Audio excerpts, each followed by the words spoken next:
السلام علیکم ناظرین، میں ذیشان حسن کربلا سے لائیو۔ سرزمین کربلا یہ وہ جگہ ہے جہاں امام حسین علیہ السلام کی مظلومانہ شہادت ہوئی۔ اور امام حسین کون ہیں؟ امام حسین وہ شخصیت ہیں جن کو ہمارے نبی پاک صلی اللہ علیہ وآلہ وسلم اپنے شان مبارک پر بٹھا کر باہر نکلا کرتے تھے۔ امام حسین وہ شخصیت ہیں جو اگر پشت نبی پہ نماز کی حالت میں آ جائیں تو اللہ کی طرف سے حکم ہو کہ سجدے کو طول دے دیا جائے، اور جب صحابی امام حسین کو ہٹانے کی کوشش کریں تو اللہ کے رسول اپنے ہاتھ مبارک سے ان کو پیچھے کریں۔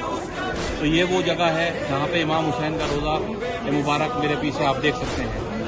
اور ایک حدیث جو میں آپ کو آج سنانا چاہتا ہوں، انی تارک فیکم الثقلین کتاب اللہ و عترۃ اہل بیت۔ یہ حدیث نہ کہ صرف صحیح ہے ہماری کتابوں میں بلکہ تمام کتابوں میں اہل سنت کی، اہل تشیع کی، بلکہ یہ حدیث متواتر ہے جو نبی پاک صلی اللہ علیہ وآلہ وسلم نے حجۃ الوداع کے موقع پر اس کو ہمیں بتایا گیا۔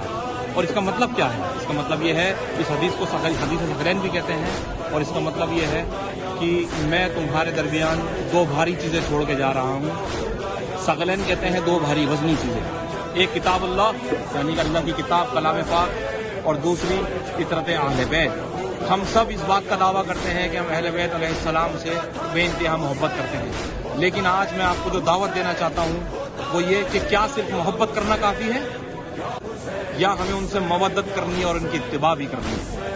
تو میں چاہتا ہوں کہ اس بات پہ غور کریں۔ السلام علیکم۔